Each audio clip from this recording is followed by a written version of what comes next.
everybody. Namaskar. A hearty welcome to all of you. I am Tanaya, and I welcome you to this super special event from the house of Team Cradle. We're extremely fortunate to be joined by three of our eminent panelists. May I please have them on screen? Yes, right there on the screen are my panelists for today's discussion. Uh, we are seeing Mr. Ram Kinkar Thakur, who has joined us from Oslo in Norway. Uh, Mr. Ram is a senior professional in the field of oil and gas, 20 years of experience, over 20 years of experience working across the globe in various assignments. So happy to have you back, Mr. Ram.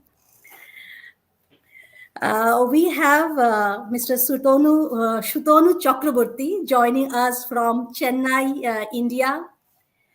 And he is an associate professor in the Department of Computer Science and Engineering in the prestigious IIT Madras. Previously, he was associated with the Tata Research and Development Center, Pune. Again, very happy to have you here back, Mr. Chakraborty. And familiar face in Team Cradle, there you can see Mr. Surya Mahapatra. Yes, a very familiar face in Cradle. He has been a panelist as well as an anchor in our sessions so far. You have seen him quite a few times. Mr. Mohapatra is joining us from Bangalore, India. He is the Learning and Development Head globally for a very strategic unit in a large multinational organization. Thank you for joining in, all of you, and looking forward to have the conversation today. So we have seen the video just now, kind of showing us a glimpse of all the sessions that we have done so far. Well, right at the start, I will take our attention to the second session that we did. And we did that session with Dr. Sudhanand Prasad, and I fondly remember that session. In that session, we asked the question, do our deeds decide destiny? We try to explore connection between our actions and our fate. Mr. Ram, I would like to start with you. What are your thoughts on it? Can we really shape our life the way we want it to be? Are things really in our control? Thank you, Tanaya, for bringing me here. And I think this is one of the very important questions that has been discussed for ages.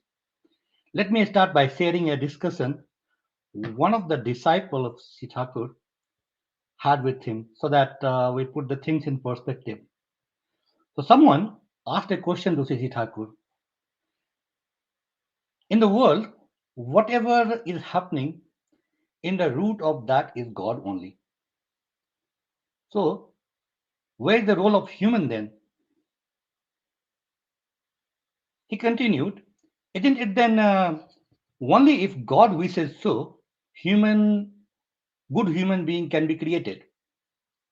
To this, Sri Thakur replied, the meaning of everything in the hand of God is that everything is in the hand of human being. Take for example, a son or a daughter is born out of a father. Still, that son or daughter is independent, has the free will to either follow the father or go against it, isn't it? If one does not have the tendency of attachment towards the ideal, the God, out of love towards the ideal, the God, in fact, no God can do anything for anyone. If you look at universal law, that there is nothing uncaused in this world. The law of causation operates invariably in all spheres of matter, mind, life, and spirit. A given set of circumstances or condition and causal factor is sure to produce its appropriate effect in due course. And this process is constantly at work, both in nature and when it comes to human domain. It is our habit, thoughts, actions, attitude, outlook, character, and most importantly, our conduct that determines our destiny. We are happy or miserable, prosperous or otherwise, it's all due to our own action. We are made by them and them alone. We are aware of one of the very commonly used Sanskrit word widely known as mercy of God, and that is kripa. If we look into the literal meaning of that word, kripa from kru and pa, that is do, and pa, that is to get. So we have to do to get it. Thakur has said, to do is to be is to have. Let me bring one of the messages of Siti Thakur. Says fate, that is destiny, is fallout of your action that stands outside the zone of your awareness. Here Siti Thakur has focused on fate or destiny. As I understand, fate or destiny is that which is generally unknown. But irony is that for many, this fate appears to be the blueprint of life, which means it is something unknown, yet it is given and therefore inevitable. Because of its apparent inevitability, fate is considered to be very powerful. Many people often is seen to go down to this unknown force and deal with this in innumerable ways. And I mean, this is in every culture.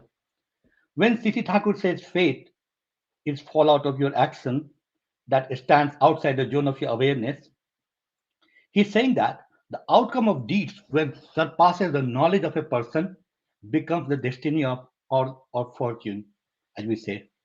Through this message, Siti Thakur has identified two features of fate.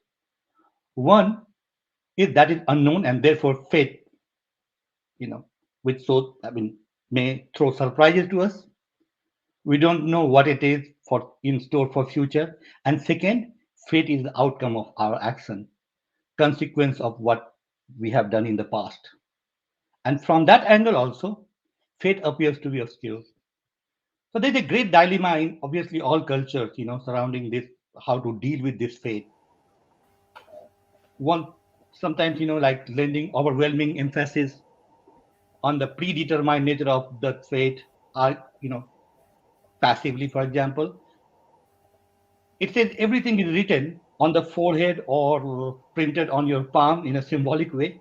Therefore, only option is for human being to accept the way future unfolds. And they take things easily as they go. On the other hand, some people react rationally too much. What Sisi Thakur wanted us, based on my own understanding, is that we need to know about our fate, but we should not submit ourselves to fate, as fate is alterable. And therefore, the message is simple: no passivity, active faith on the divine, but reliance on self determination and action. So Absolutely. I will stop right there.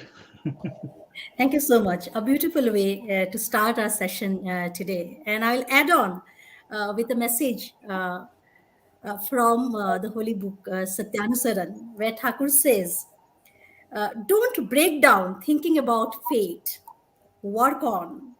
Don't be idle, for just as you work, so is your fate unfurled to your vision.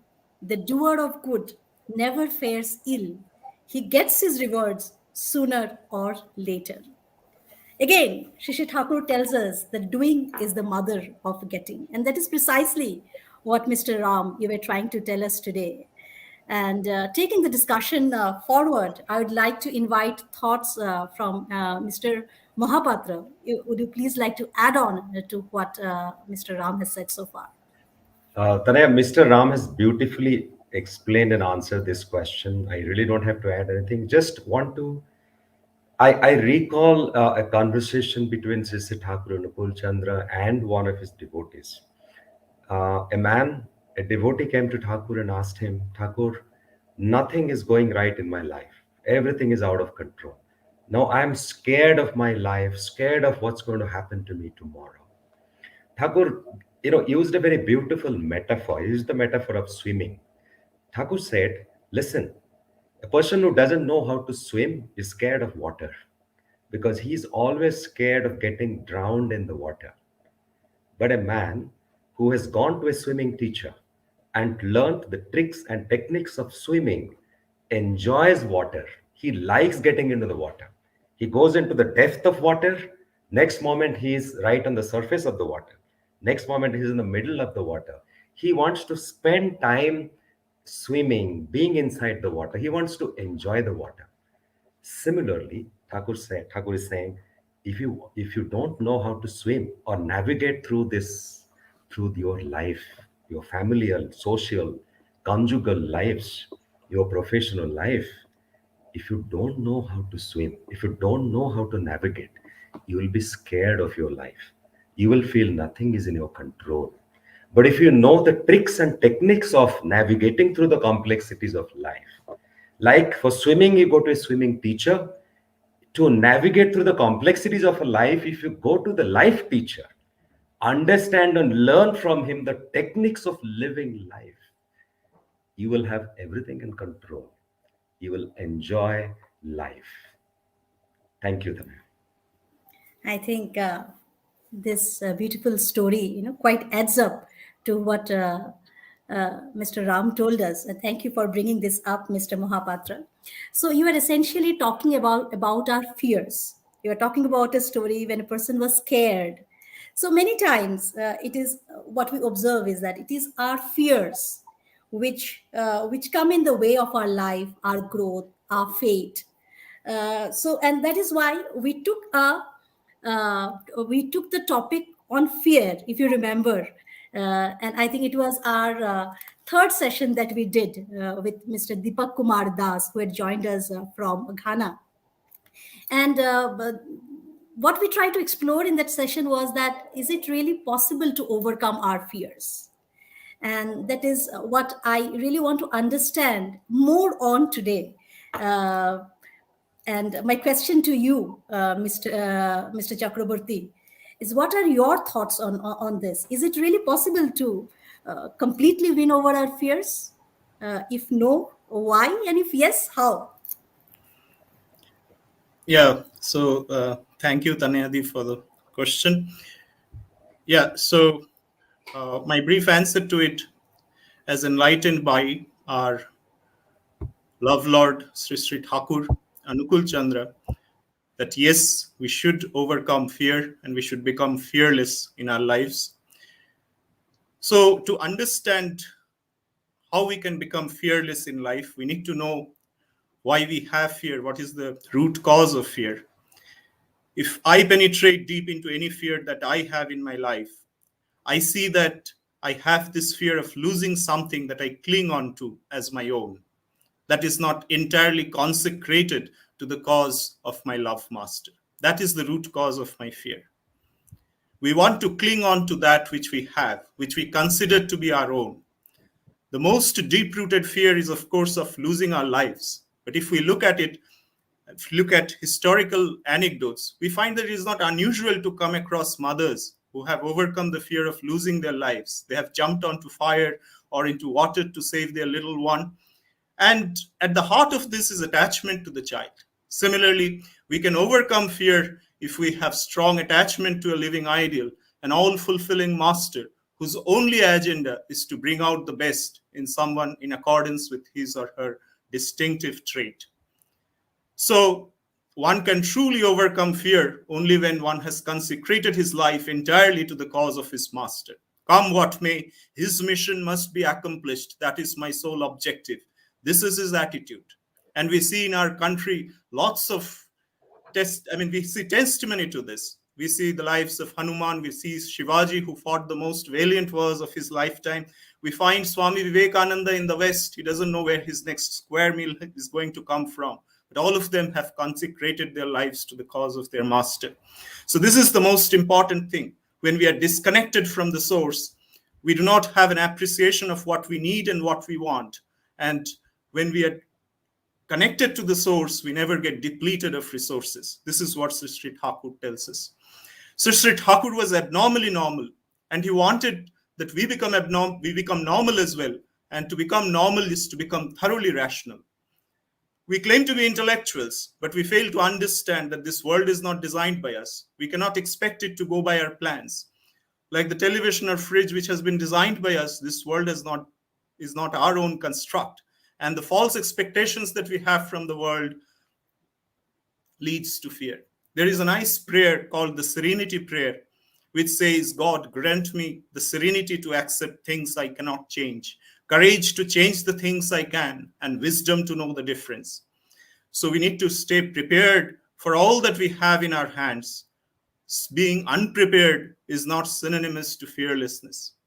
And it is rationality that gives us clarity of vision, which eradicates unfounded fears that are not grounded in reality. As we overcome ignorance, we become fearless. Madame Curie, whom I think Sri Sri Thakur had referred to as a rishi, said, or a seer, said, nothing in life is to be feared. It is only to be understood. Now is the time to understand more so that we may fear less. So the person who is truly consecrated to the cause of his ideal sees a ray of positivity in any adversity. He doesn't bow down to the adversities of life.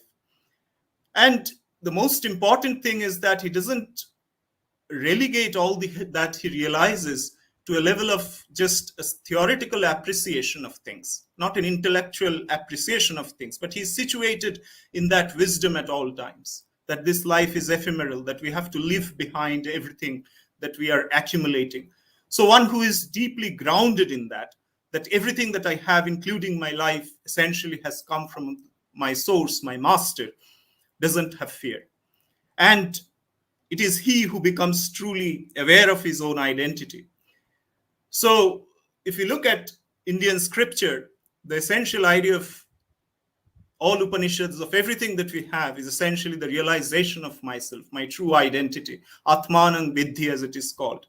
Heinrich Zimmer, in his celebrated work, Philosophies of India, summarizes it at the very beginning of the book by a nice story where the tiger cub has been brought up in the company of goats, and it became oblivious of his own identity till it was taken by another tiger, taken to the mirror surface of a pond where it could see its own reflection and identify that is in reality it is tiger. So we have to be aware of our true identity.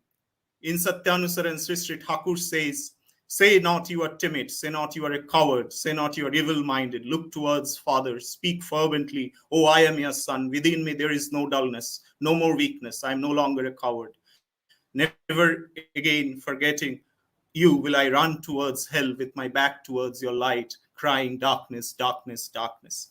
So the person who has consecrated to him has no obligation but him in life. All the obligations in our family life, professional life, everything stem from our obligation to our master. We sometimes get afraid of people who are we regard as superior to us, our bosses, for example, in office. But Sri Sri Thakur warns us that we should never have inferiority complex. Sri Sri Thakur emphasizes that each individual is distinct and therefore is unique and has a distinct purpose in life. There is no weakness in true spirituality.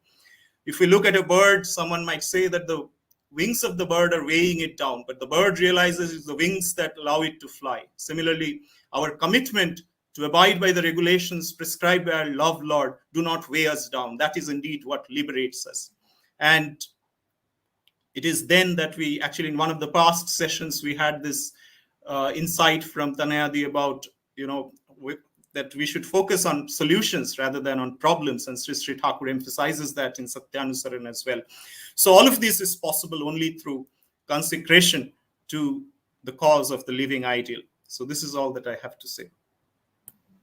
That was quite spirited, I must say, Mr. Chakrabarti. And I think, yes, what you essentially try to tell us is that it is our attachment which is at the root of fear. And when we ourselves make our love Lord the source, the center of our love, the center of our lives, and when we are connected to that source, all the fears just disappears, and that is where true courage comes from. Thank you so much, Mr. Ram. Would you like to please add on to this? I think Mr. Chakravarti explained it so beautifully that there is nothing much Absolutely. to add. But just to compliment on what he said, and the angle of attachment, or expectation of outcome. That is in the root of this fear. For example, like if I get a project at work and I get totally attached to the outcome, thinking too much in lines of what will happen if this does not work or that does not work, this is not helpful at all. Not only it undermines my ability to perform, but brings all kind of stress and anxiety.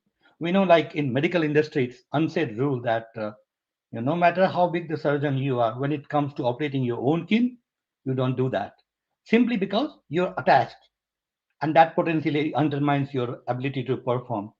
Chichi Thakur in Satyanusaran said, desire unfulfilled is misery. Don't expect anything.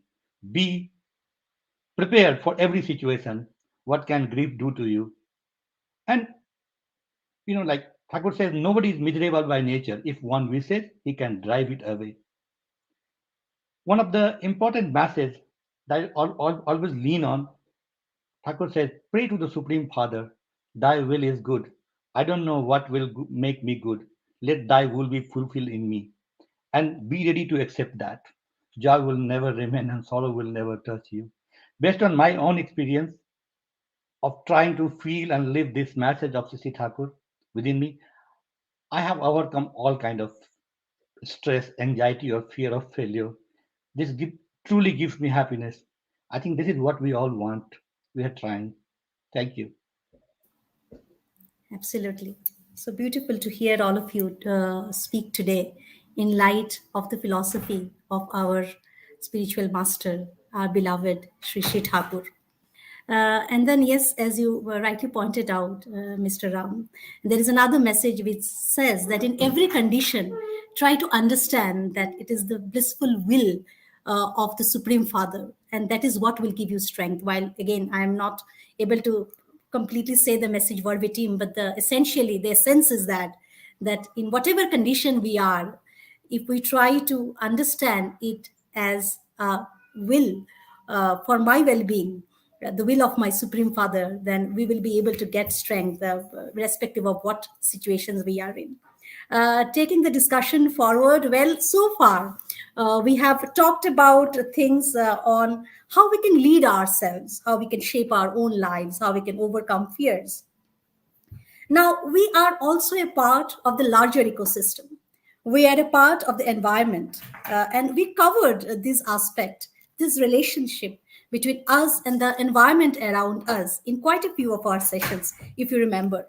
Well, the first session itself, we talked about working together for growth, the indomitable power of community.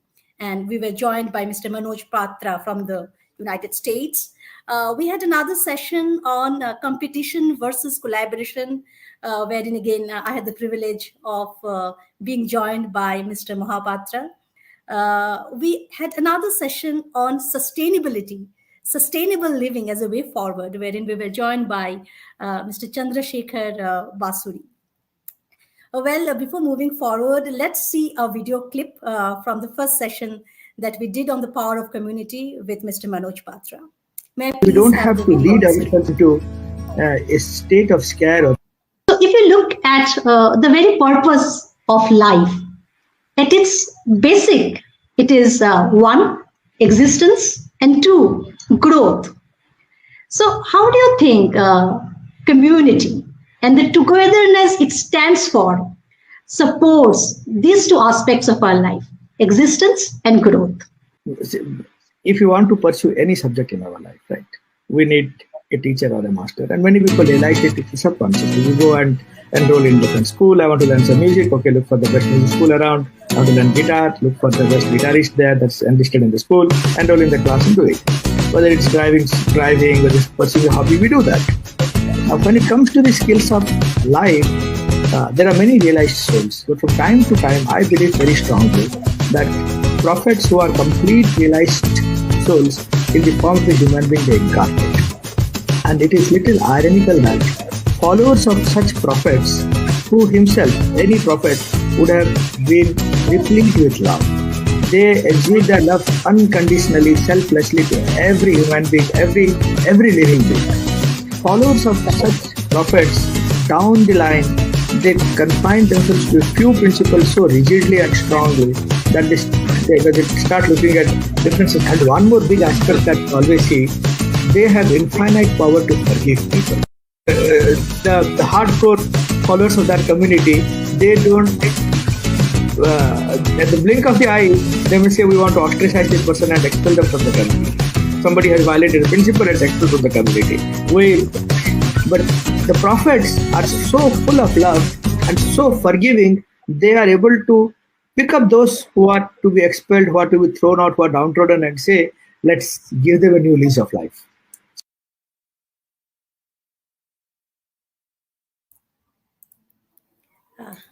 Well, that was a very special discussion because it was our first conversation.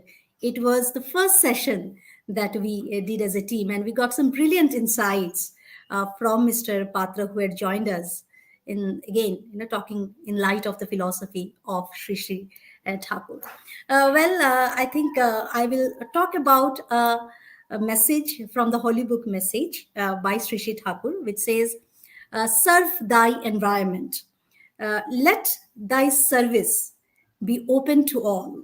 So Sri Sri Thakur is telling us, let thy service be open to all, but take it not from others until dire necessity arises. Thus, keep your environment indebted to your service and be honored. Mr. Mohapatra, in different messages, Sri Sri Thakur has talked about how we are not living in isolation. We are a part of the larger ecosystem. And it is not that only we should grow, only we should live. And until and unless we are living in sync with the environment around us, with the entire ecosystem, the growth definitely is not holistic, it's not meaningful. And in fact, we can say that there is no growth at all. So wanted to understand your thoughts, wanted to understand the basic tenets of living, working and growing together in sync with the environment around us. Living, working, and growing together in sync with the environment. I think what a profound question. I think let's begin with some reflection. The shirt that I'm wearing has been stitched by somebody. The book that I'm reading has been written by somebody. The house that I'm living in has been built by somebody. The road that I'm walking on has been built by somebody. My whole life depends on somebody else. But when it comes to taking care of others, I run away. I think it's time for us to reflect. Sri Sri Thakur Anukul Chandra says, the moment you say darkness, the moment you say light, it presupposes the existence of darkness. The moment you say day, it presupposes the existence of night. When we say day, it means there is something called night. The moment I say I, it presupposes the existence of others. Sri Sri Thakur Anukul Chandra says, the louder I say I, the louder it presupposes the existence of others. The word I has absolutely no meaning without others. My interest is inextricably linked with others. How can I ignore others? How can I stop living and working and existing with others? My life revolves around others. Now the question is, what are the tenets? To understand the tenets of living, working, and growing together, we have to look at ourselves. We have to look inwardly at ourselves. We have to look at our body. The human body is a fantastic example of living, working, and growing together. And I remember Professor Chakrabarti used this example in one of the sessions, and I'm kind of quoting him today. He gave this example of the hand. He says, if a mosquito comes and bites my forehead, my right hand goes and drives it away. If the mosquito comes again, my right hand goes again. If the mosquito comes one more time to bite my forehead, my right hand goes one more time to drive it away. My right hand never ever asks, not even once, Why am I doing this? The mosquito is biting the forehead. Why should I bother? It's not biting me. The hand goes out every time to drive the mosquito away. This is a great example of coexistence of different organs of the body, not just coexistence, existence in absolute harmony, standing up for each other, supporting each other. So, what are the fundamental tenets of working, living, and growing together? The fundamental tenets, according to Sri Sri Thakur and Anukul Chandra, are primarily two.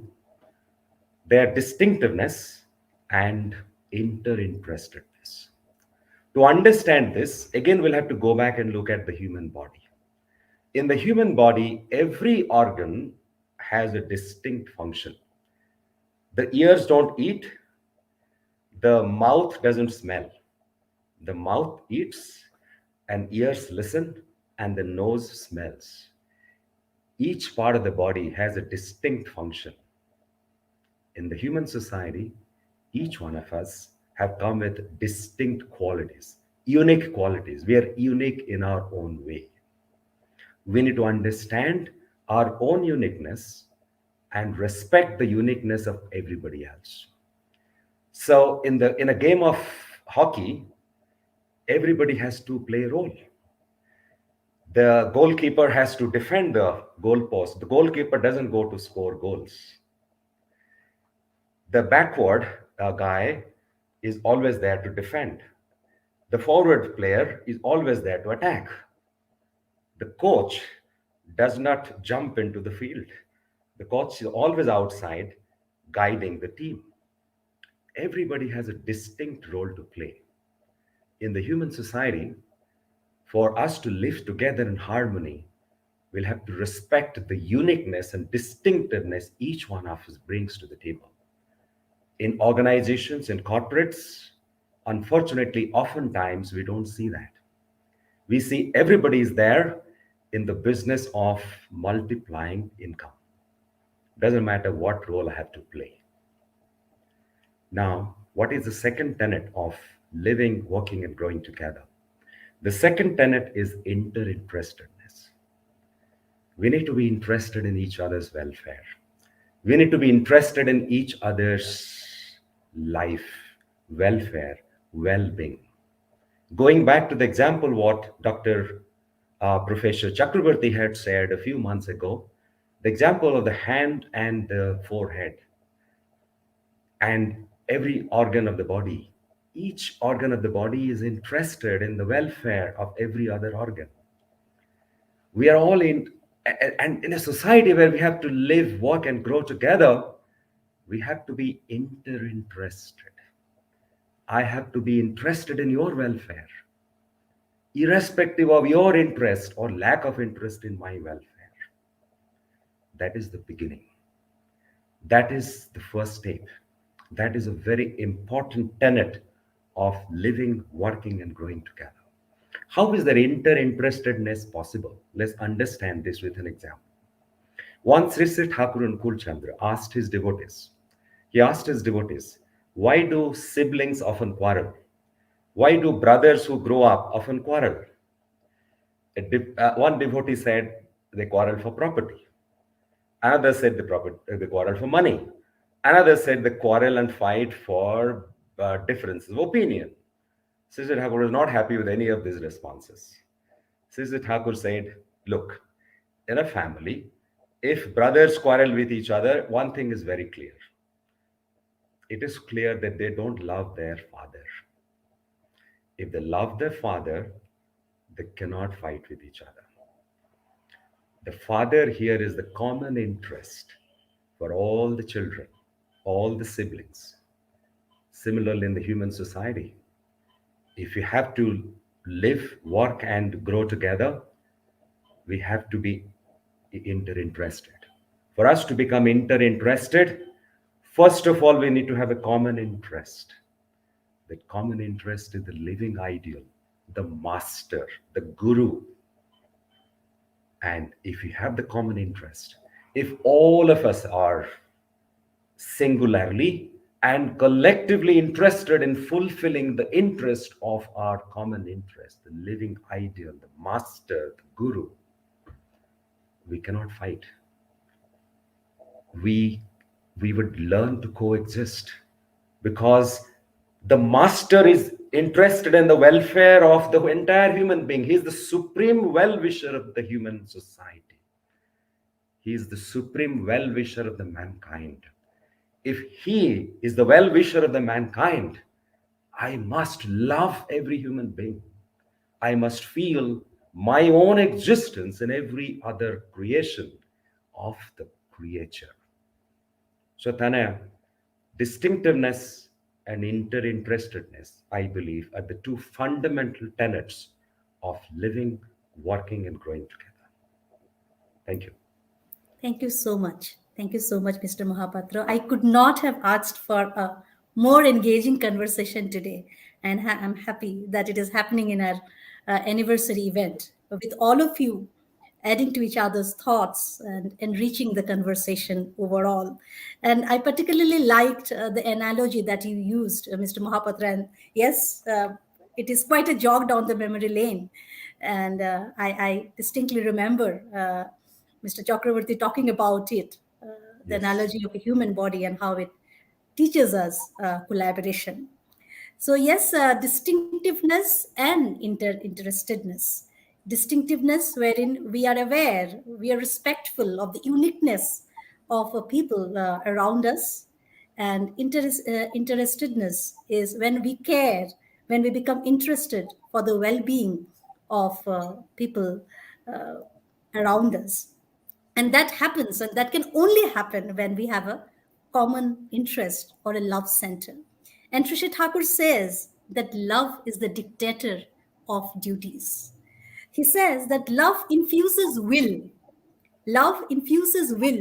and determines service unto the beloved and the environment. And that is the beauty about having a spiritual master. That's the beauty about having a center of attachment in our lives, of having a guru. Uh, well, Mr. Ram, Mr. Sutanu, would you like to add on?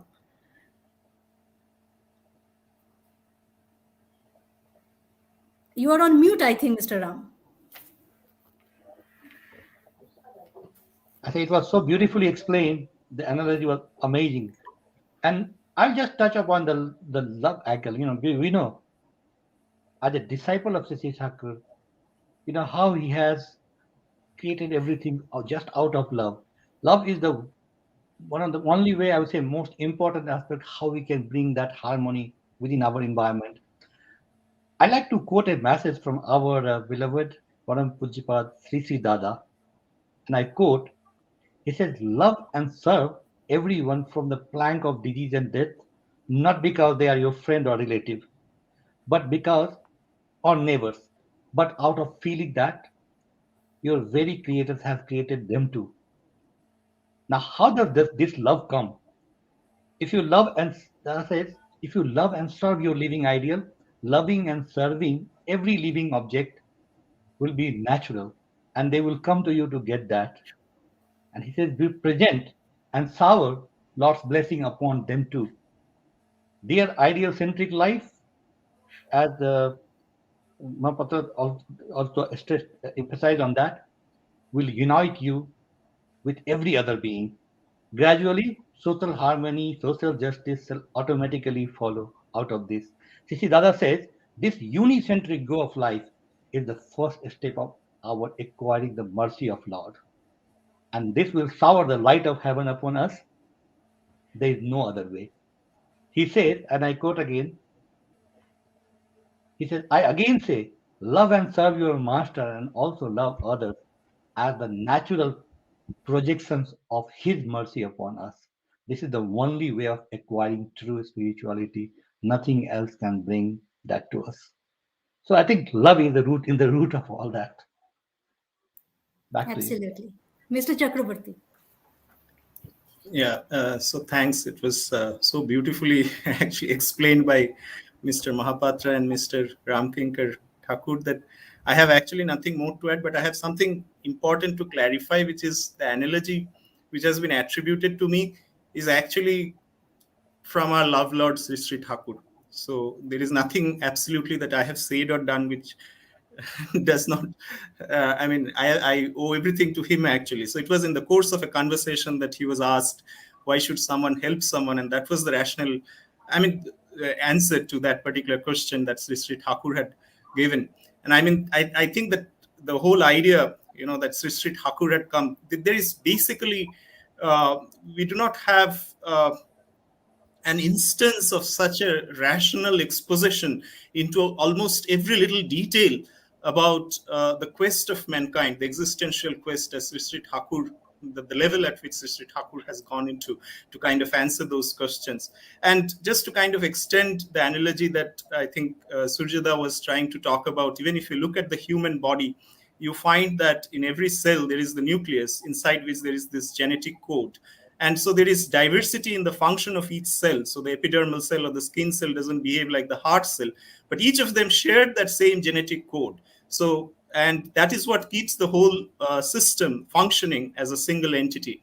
And similarly, if you look at the societal structure, it is our urge of being and becoming, which is the commonality that we share amongst ourselves, along with the diversity that we have, that keeps the whole thing moving. Taking the example of the football team, that there is the shared goal that keeps the whole team moving, and that's true from a point of view of a living system all the way to societal systems and so on. So that's all I had to say. Thank you.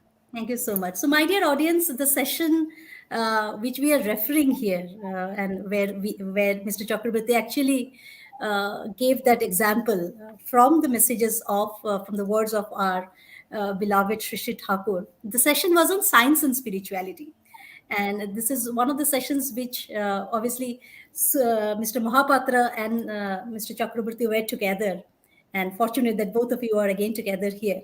And I was watching it, and definitely very, very vivid in my memory. And another similar session which we did, wherein we looked at converging points of science, spirituality, was the one which we did with Dr. Swaroop on medical science, trying to solve some of the basic challenges related to the death and diseases. While whenever we talk about science, spirituality, it definitely gets all the more exciting. And today, I would like to understand the thoughts of Mr. Ram. What do you think is the connection between science and spirituality? Do they actually converge, or these are separate tracks altogether? And if they actually converge, what are the converging points? It's a very, very interesting question. At the outset, let us contemplate on science and spirituality, which are not antithesis, but they are two wheels of the same car that must work in unison. They are absolutely complementary. And this is not just by thought. One of the greatest scientists of all time, our Albert Einstein, put this beautifully, and I quote, "Science is lame without religion, and religion is blind without science." So let's first try to understand the purpose behind science.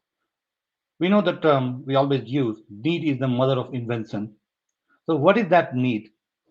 If I put in simple words, it is the need to support our life, our lifestyle. I'll say the need to overcoming challenges that may be we may be facing that or likely to face in times to come. And for centuries, we have been trying to invent or rather discover the fact of nature based on science, scientific knowledge, and research, simply to make our existence continuous and smooth. And today, we have, like we see around us, we have all kind of machines, instruments that have significantly improved our lifestyle. Of course, we have developed beyond our imagination and are continuously developing with newer and newer technology that is available to us. But have we really got rid of our issues? And if we say yes, then what explains the act of rampant shooting, the incident that we have observed in many schools of the United States? I recently lost one of our colleagues in a rage incident in United States. Our office colleague, I knew him very well, leaving behind younger kid and a wife.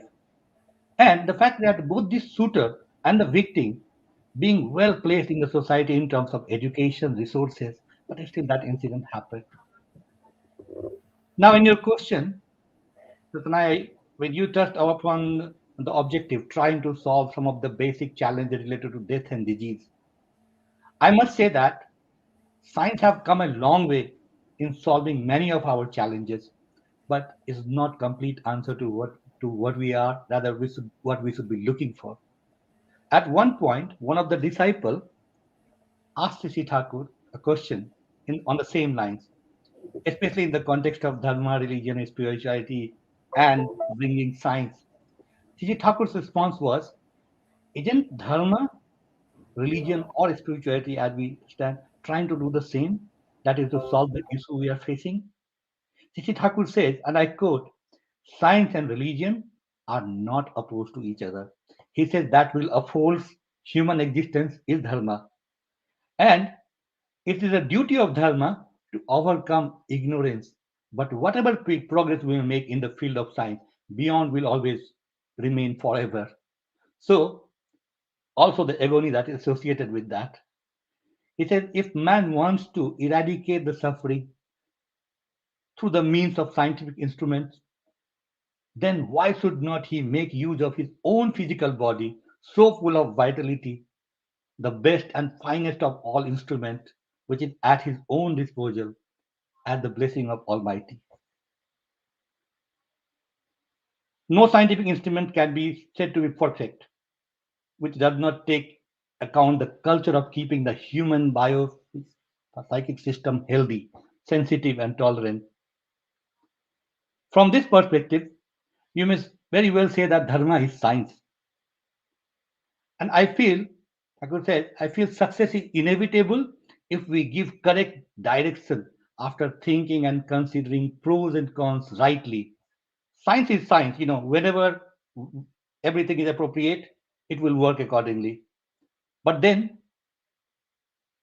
for the right kind of result, we need to know how to apply it. And what does that proper implementation mean? Take, for example, a simple example of gun that can be used to protect people but can also cause unnecessary death, like the example that I mentioned. We all know, like nuclear energy, it may cause so much destruction and death, but at the same time, it can provide energy to human society. And this is exactly what we mean by proper implementation and purpose of use. And that is where dharma, spirituality, plays a key role. Thakur says, and I quote, if anything appears in my intuition, then and there, I want to carry out the same through you and arrive at the conclusion because of what gain is it to me if your knowledge, experience, and power of judgment is not expanded. Thakur says, I wish that you should learn to carry our scientific investigation flawlessly. I want this kind of convention to flourish under your guidance. There will be no ignorance and people can live well. He says again, your intuition will grow if you carry on spiritual culture and scientific investigation simultaneously. And even at that stage also, you have to keep a watch so that the scientific approach and interpretation is not discontinued. If you look at Thakur, he was a scientist, one of the greatest scientists we know. So the point is that a healthy body and mind, maintaining a continuous reactive, preparing it to observe and withstand any kind of adversities is so important. And that is what spirituality, dharma provides us. Without this, and merely relying on science will not bring the fruit that we are looking for. So I will just end with one message of Sri Thakur from the message, where it says, when science and embraces religion with meaning and means, meanly and fulfill each other with kisses and riches, heaven comes down through the royal road of knowledge to flourish all with elixir and bliss. Back to you. Absolutely. Thank you. Thank you so much for the insights, Mr. Ram. And I remember in the session, Mr. Chakraborty talked about that at the very essence of science and spirituality is trying to understand the root of something, trying to understand the cause. Mr. Chakraborty, would you please, like to talk about it a bit, enlighten us all, and help us understand this a little better? Yeah. Thanks, Tanayadi. So yeah. So in a sense, what Sri Thakur defined spirituality as is something that takes us towards the cause. And in that sense, there is a confluence in the sense that both spirituality as well as science essentially try to take us to the root cause of the reason behind our observations. There is a subtle difference, though. There are certain problems that are outside the realms of science. For example, those that are called the existential problems, the purpose of our being, why we are here, and so on. Those are clearly outside the purview of science, and this has been observed in different contexts. The Nobel laureate Peter Medwer, for example, had a book called The Limits of Science, in which it is understood that there are certain problems that are beyond the purview of science.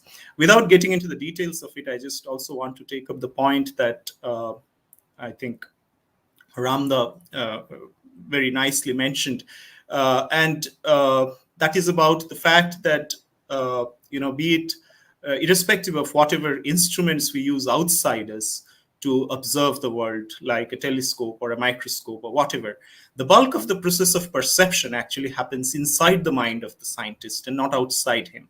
The sublime experience of witnessing reality as it truly is can only embrace the scientist who is ready to question the veracity of all that has been acquired through his or her perceptual apparatus, and one who makes a sustained effort to hone these perceptual faculties over time. And Sri Thakur lays a paramount emphasis on this need for sharpening the perceptual faculties. So unless we actually evolve from within, irrespective of all the instruments that we have outside, we may not have a picture of the reality. So someone who actually not just stops at finding solutions to cognitive problems, but also to existential problems, will need to hone the inner world to essentially sharpen the faculties to the extent, and also overcome the drives of his passionate complexes and get regulated in the inner world. So all his biological makeup has essentially to facilitate this process of perception of truth. And this is where actually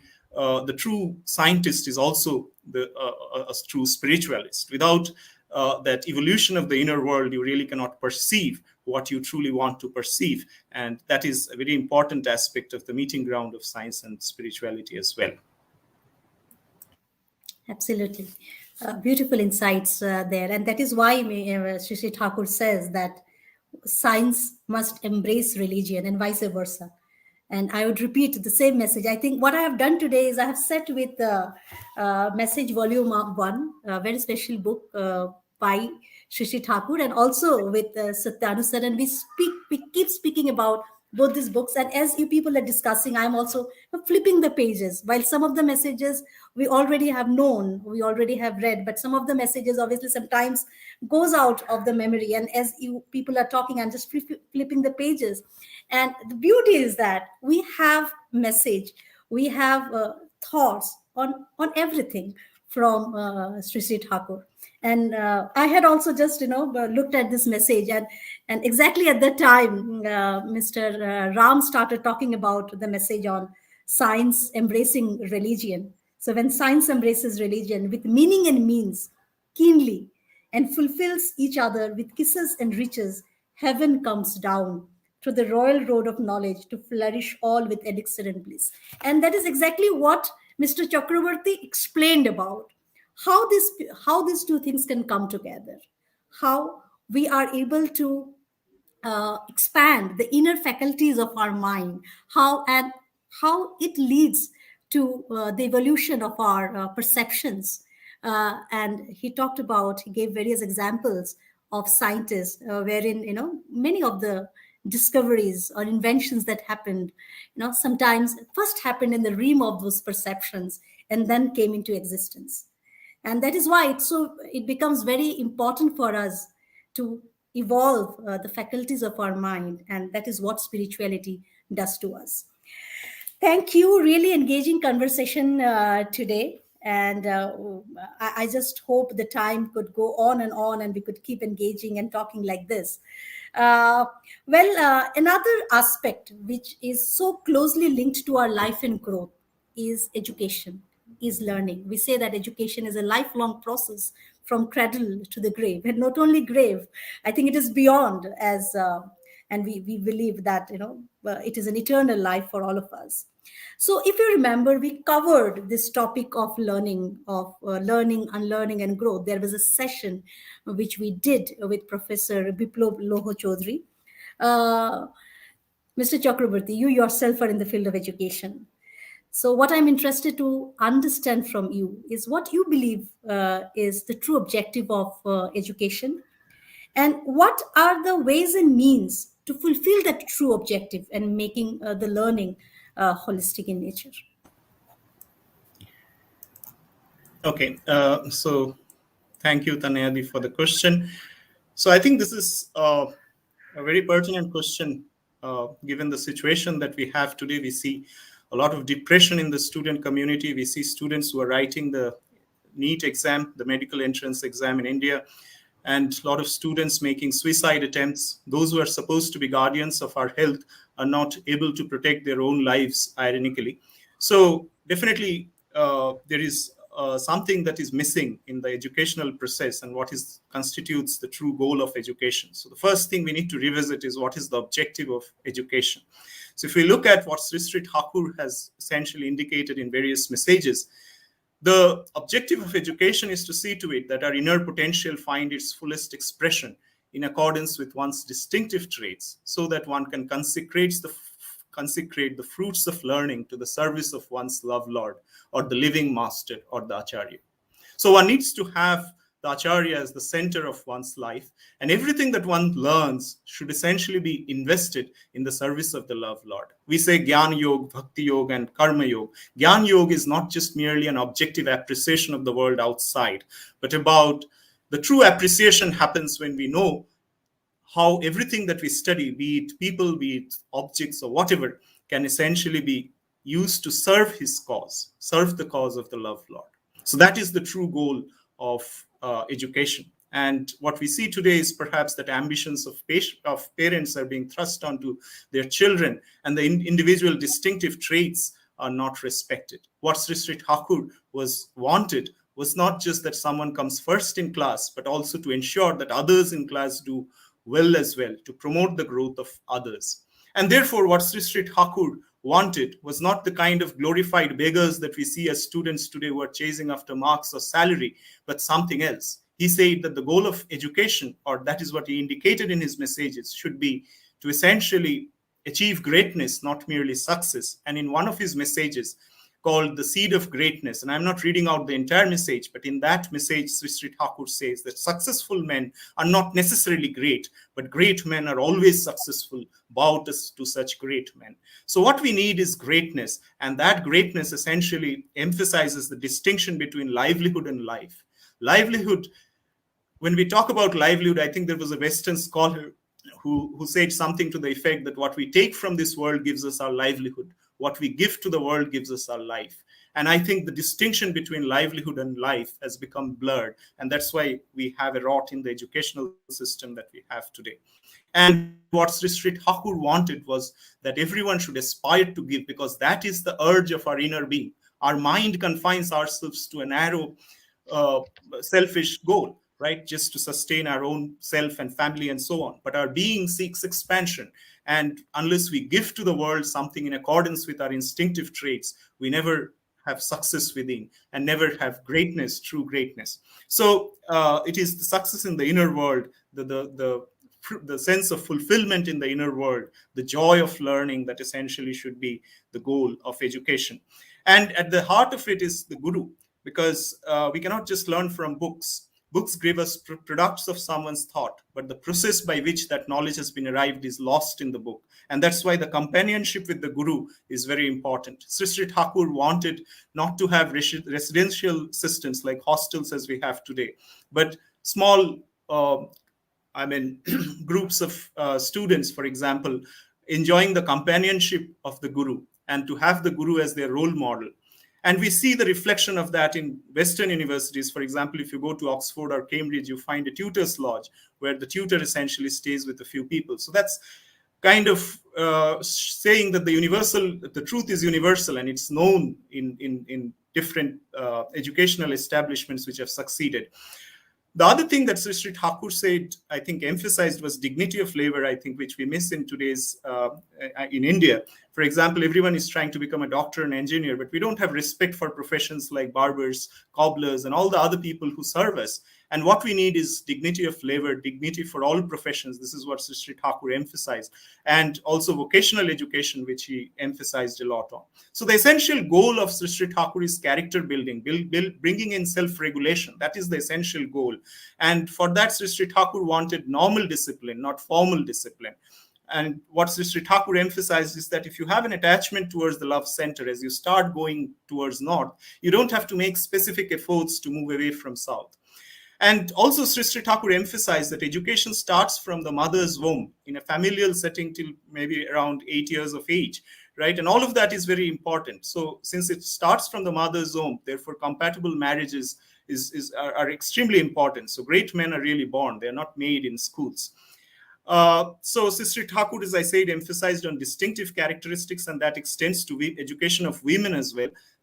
So they should education should respect the way in which a woman feels fulfilled, which is very distinct from how a man feels fulfilled. Sri Thakur emphasized a lot on practical hands-on experience. In fact, there's an adage that says, what we learn to do, we learn by doing. And Sri Thakur emphasized a lot on this sensory motor coordination.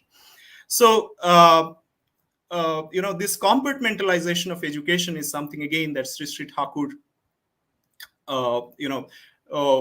wanted to kind of eradicate. He said that we should kind of link up the disciplines across each other and also find the connect to life. Why should someone study something is not very clear for a student. And unless that is clear, what the connection is to one's life. And every student has to be attended to individually. The Tapovan school that was founded by Sri Thakur was actually unique. Sometimes we do not realize how unique it was because we tend to compare it against other institutes which are very selective in their entry criteria, whereas Tapovan school essentially admitted students who had no one perhaps to look after them, no credentials to back their academic records. And Sri Thakur said in each of them, there was a potential to excel. There was a student, for example, who came in Tapovan school, and his father had passed away. His mother was working as a housemaid somewhere. Sri Thakur made the teacher take in that particular student and give keen attention to him. And this student had this knack of actually making very nice models of cars and all. Sri Thakur appreciated that in public. And this child got so much excited about this unique faculty that he had that he went on to excel in his studies. Sri Thakur saw to it that he had an eye problem. Sri Thakur attended to that eye problem and cured it. And finally, he found a job somewhere in the Tatars because of his unique ability. So all of this journey to kind of look at a student from an individual standpoint, to take into account his distinct faculties, to look at him holistically, all of that was part of Tapovan. And just as Sri Thakur never discarded anyone from the purview of his love, from the purview of his companionship, he never wanted anyone to be excluded from the educational system. And everyone should essentially be given a chance to excel in his or her own way, according to his or her own instincts. And for that, it is also very important that the teachers are essentially centered on the Acharya. And to have ideal-centric teachers, to have role models is essentially something that is extremely important. So I conclude here. Perhaps I've run out of time. My apologies for that. No problem. I think these topics itself are so interesting, and the kind of messages, the kind of guidance which Sri Thakur has given to us is so huge, so immense that it can go on and on. And I can completely understand the energy involved, the passion involved, which drives you to speak like this, Mr. Chakravarti. Because one, you are in the field of education yourself, and second, the spiritual master, our spiritual master, who has given us such a wealth of learning that we want to keep talking and talking about it and sharing it with others. Any quick thoughts, Mr. Mahapatra and Mr. Ram, on this? And then we will move to the next question. I think I would not take any more time. Professor Chakravarti has beautifully explained the meaning of education. And uh, just one thing I quickly remember, there was a conversation between um, Dr. Panchanan Sarkar and Sisi Thakur and Kulchandra. Panchanan Sarkar, who used to be a teacher in the school, Tapovan Vidyalaya, the Vidyalaya that Professor Chakravarti was referring to. One day, it so happened that Panchanan Sarkar came to Thakur and said, Thakur, it is enough. Enough is enough. You are sending every Tom, Dicky, and Harry to me to teach them. You at least send some students who are sensible, who are good. You are sending students who are useless. I can't teach them. Thakur said one thing. Thakur smiled and said, Panchananda, he said something. I'm quoting that in Bengali, then I will say that in English. Thakur said, Panchananda, ধোবির কাছে কি কেউ পরিষ্কার কাপড় নিয়ে যায়? Does anybody carry clean clothes to the washerman? Panchanan Sarkar got the answer. And Sri Thakur's statement was so profound about the role of teacher in shaping the student into a great human being, a perfect human being, irrespective of what is his or her level of proficiency, character, nature, when the teacher is accepting the student. Thank you. Beautiful story. Beautiful story. Anything from your side, Mr. I Ram? think I think this has been beautifully covered all the most of the aspects of education. But I'll just add on, like I was recently reading Alochana Prasan, and the important point that Mr. Chakravarti put in that the education starts when the child is not even born from the womb of the mother. When we look at like especially parents' role is very, very important, especially how am I behaving in front of my children, what I'm feeding to the mind of young child who may not even understand, but consciously or subconsciously. So I'll say parents have a huge role. Maybe another aspect is maybe I'm busy when in my work when my child comes with some silly question that I don't have time to handle. I don't even answer. How do I behave then as a parent? Do I unknowingly kill the inquisitiveness in my child, which could create huge adverse impact in the child for time to come? So, I mean, this is itself is a huge subject.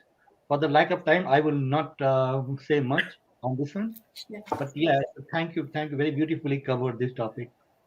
Absolutely. And I would tell my audience it's very difficult now as we're doing the recap to cover everything in depth.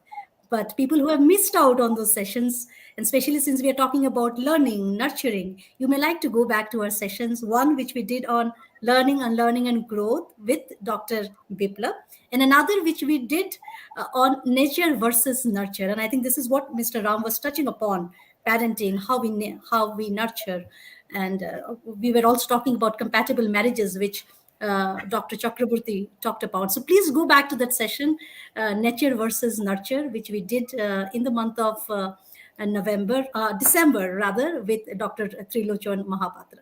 And whenever we talk about education, learning, one message which definitely comes to my mind, it's a very simple message. It is in Bengali, and I'm just making an attempt to translate it to English. It is where Thakur says, Sri Thakur says, being expert in reading and writing, education you may not call. Being expert in reading and writing, education you may not call. Without habit, behavior, and common sense, there is no education at all. So I will leave you with that while going to my next and final question, and that is to Mr. Mohapatra.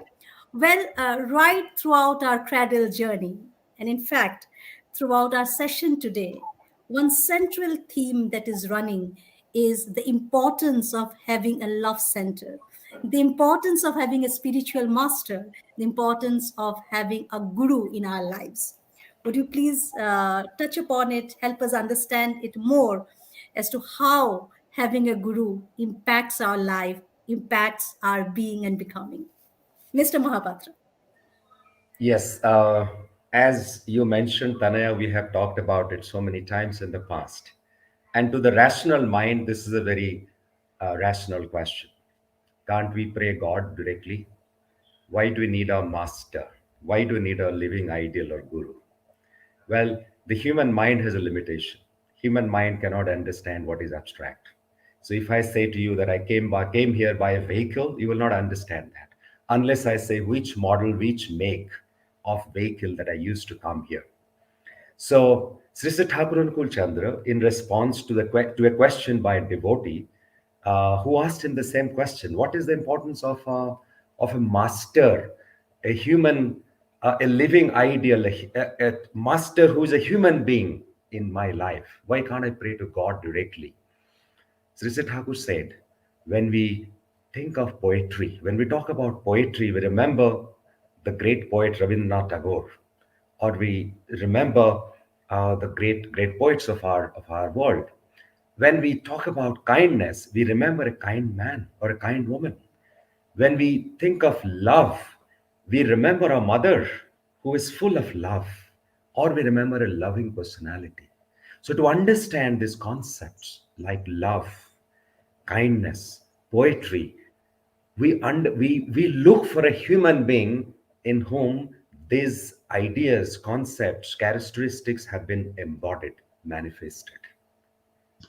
When we talk about God, don't we need a human being in whom godly attributes have been manifested, embodied? So, what are these godly attributes? God has three attributes. He has the creative urge through which He has created the universe. He has the upholding urge through which He upholds the existence of the universe and every creature.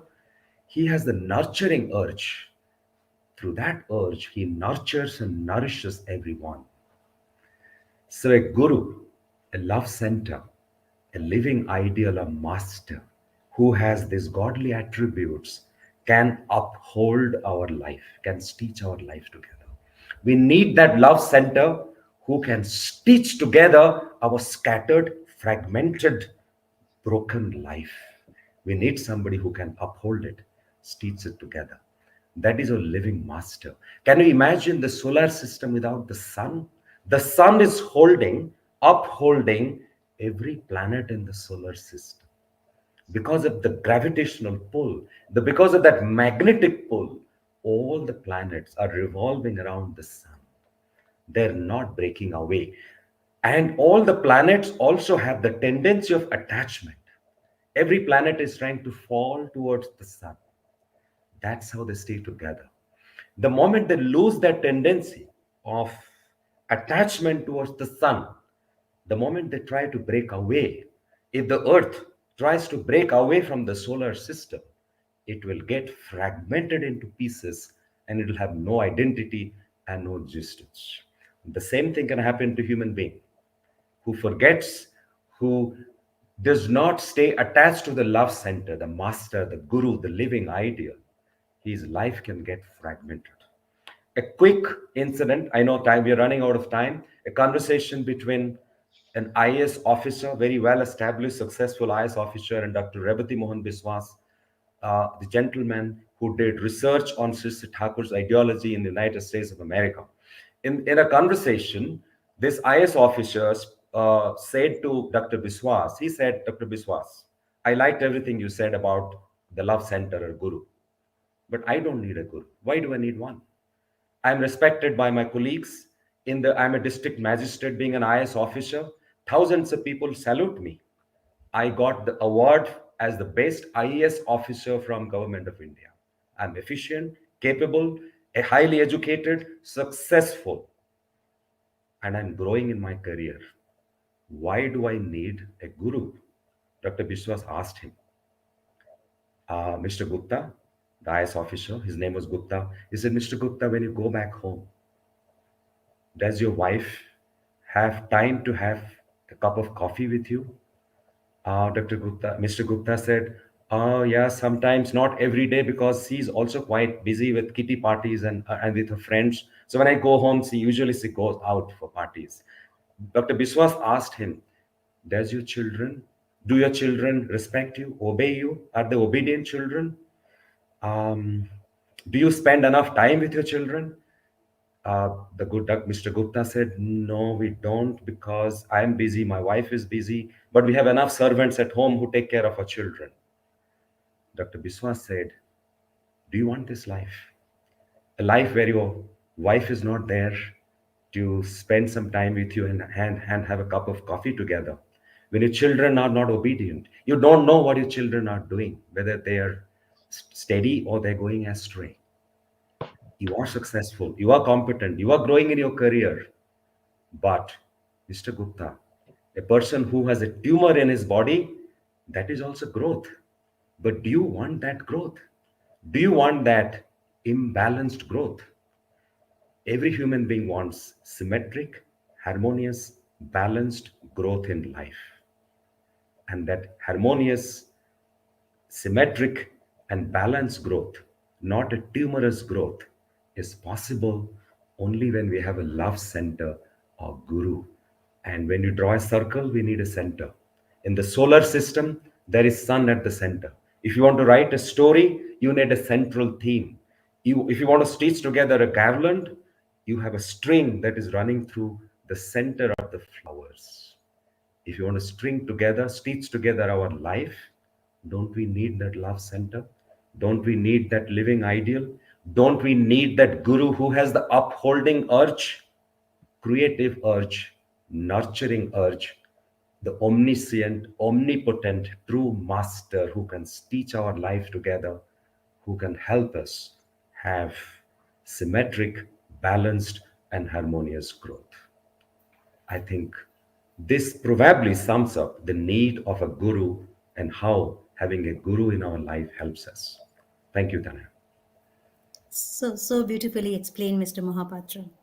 And that way we all are very fortunate that we have Sri Thakur at the center of our lives and at the very center of our being and becoming. And as you were speaking, I think all these thoughts keep on coming in mind, and definitely, and that's the source of bliss. And I could see a huge smile in the face of Mr. Ram, Mr. Sutanu, while everybody is trying to absorb what you are saying, but that sense of bliss, that sense of happiness, that sense of joy. Uh, that comes when we think that yes, we are so lucky, we are so fortunate that we have Sri Thakur as our guide, our master, our guru, and that is why we keep talking about this, sharing this with our audience, as it has impacted our lives. It can impact yours too. So it is very important for all of us to have such a center, to have a guru, to have a spiritual master. Well, we need to go to the audience questions now, unless you have quick thoughts, Mr. Ram and Mr. Chakravarti. I will just add Okay. one quick point, Yeah, please. which is Thakur said one time during the discussion about this guru, need for a guru or the ideal. So, Thakur said we are always driven by something. If we don't put on the chair that is driving us ideal on that chair, something else will fill up that chair. So, very beautifully. I just end with here. Sure, sure. We have one congratulatory message that has come from Mr. Deepak Kumar Das, who was one of our panelists, as I told you. So maybe please have it on screen. And post that, we will go to our audience questions, of course. I extend my heartfelt and sincere wishes on the celebration of first anniversary of Cradle from Accra, Ghana, West Africa. Cradle started its journey with the blessings of Acharya Dev, and over the year it has grown and touched millions of lives. It has empowered, elevated, thrilled us to topic different facets of human life, human emotions, and complex issues that can elevate, nurture, and build our inner aura. I have been blessed to be part of this journey as panelist, as a fellow speaker in its early times, wishing Cradle an incredible journey ahead and to do the same, touching millions of lives going forward. I wish and extend my sincere thanks and greetings to the core mentor team, to the tech team, to the people who have continuously supported to make it possible month after month to touch our lives. Happy anniversary, Team Cradle.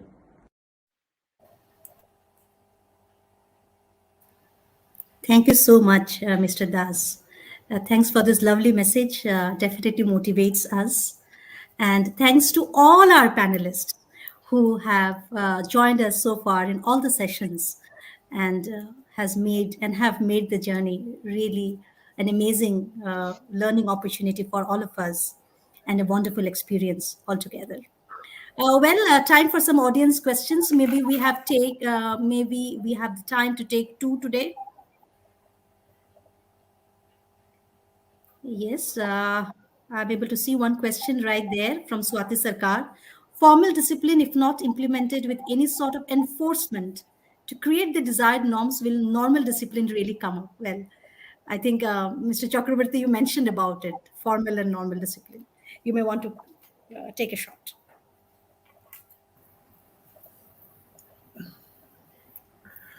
Yeah, so thanks for the question. Yeah, so I guess the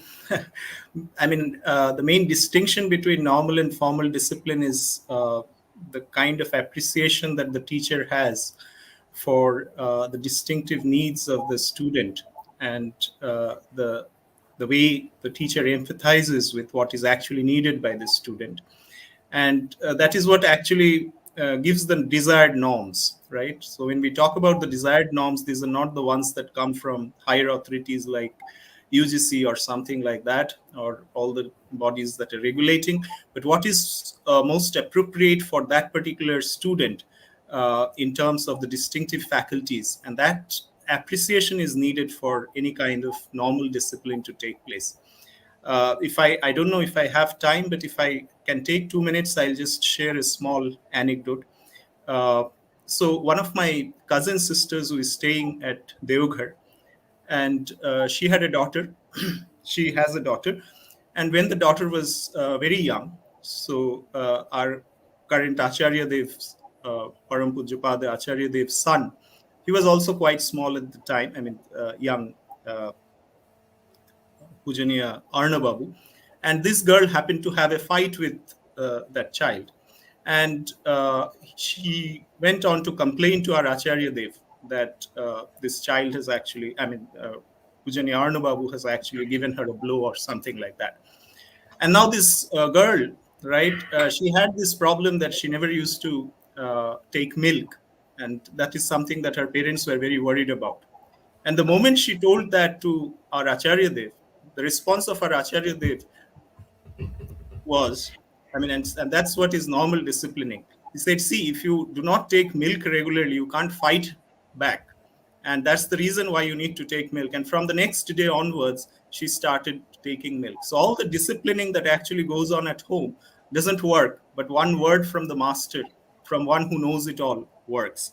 And this is actually normal discipline. And for that, we need to have that appreciation. So obviously, teachers won't go to the level of our Acharya Dev, but at their own level, if they can respect the instinctive traits of students and have that empathize with their goals, irrespective of what the norms are set by the university or whatever formal authorities, right? Then I think this can be effective. That's all I have to say.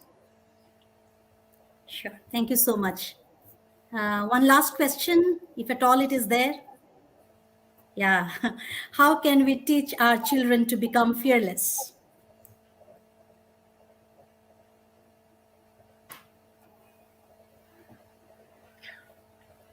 If I can make an attempt, Absolutely, please do.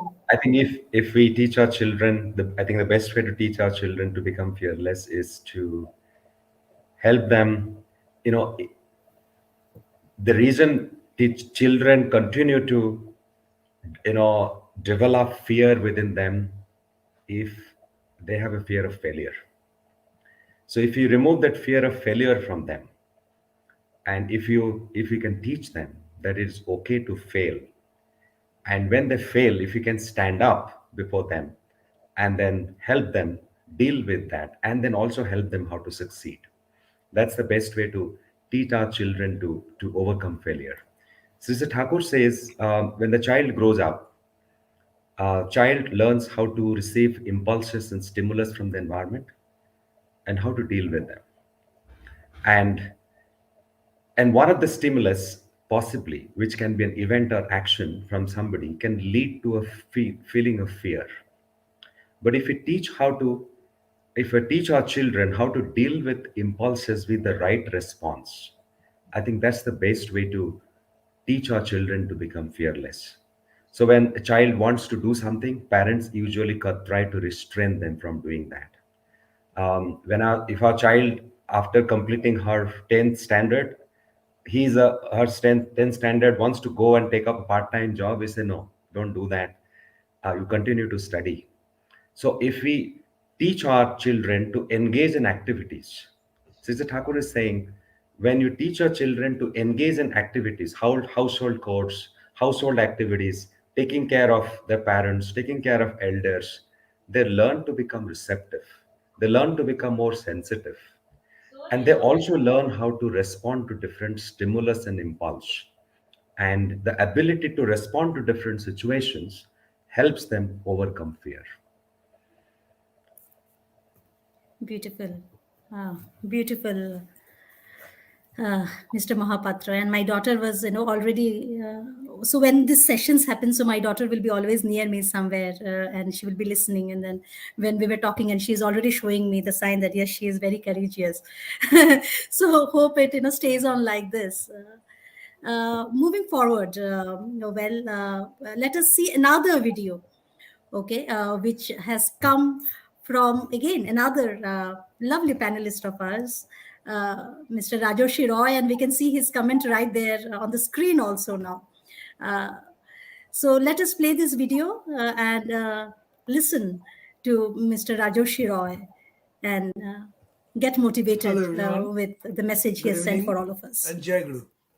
I am Rajoshi Roy. I am based in London, but I am a servant of Sri Thakur Anukul Chandra. I am so glad to acknowledge that Cradle has completed 1 year. I wish a very happy birthday to all the members of organizing committee of Cradle, all the participants and all the viewers also.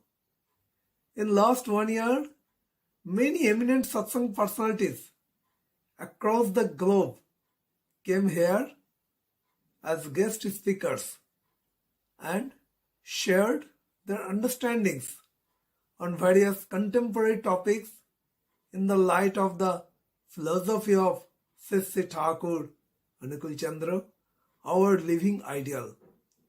I am sure in this way, in last 1 year, thousands and hundreds of the viewers of Cradle got the insights of the teaching of Sri Thakur's way to lead a stressless life and how to protect ourselves from negative thoughts in our minds. I'm sure this worked as a very important tool to cope up depressions among the thousands during pandemic. I must mention that with the grace of Sri Thakur, number of viewers of Cradle have also increased exponentially after each and every talk session. I wish Cradle can organize the talk shows on various contemporary thoughts and the issues and challenges in everyday life in coming months and years. I wish all the best to Cradle team. Happy listening. Jai Guru and Bande Purushottamam. What a lovely message out there. Thank you so much. Definitely gives us all the energy to move ahead. Well, this brings us to the close of the session today, the event today, our anniversary event. I definitely liked being in this super rich conversation with such lovely panelists, Mr. Ram, Mr. Chakrabarti, Mr. Mahapatra. Thanks to all of you. I think it was wonderful talking to you today and learning more about the philosophy of our beloved spiritual master, Sri Sri Thakur. So, in summary, I would like to tell that yes, let us focus on the right actions. Let us all be action oriented. Let there be courage and compassion in our hearts. Let us have a guru, a spiritual master at the center of our lives. And let us move on to shape our own destiny, our own fate. Let us not live in isolation. Let us try to live in sync with ecosystem, with the environment around us. As I look forward to season two and many such seasons coming ahead, uh, the journey ahead, uh, beautiful lines from poet Robert Frost comes to mind. The woods are lovely, dark and deep, but I have promises to keep, and miles to go before I sleep, and miles to go before I sleep. Thank you and take care.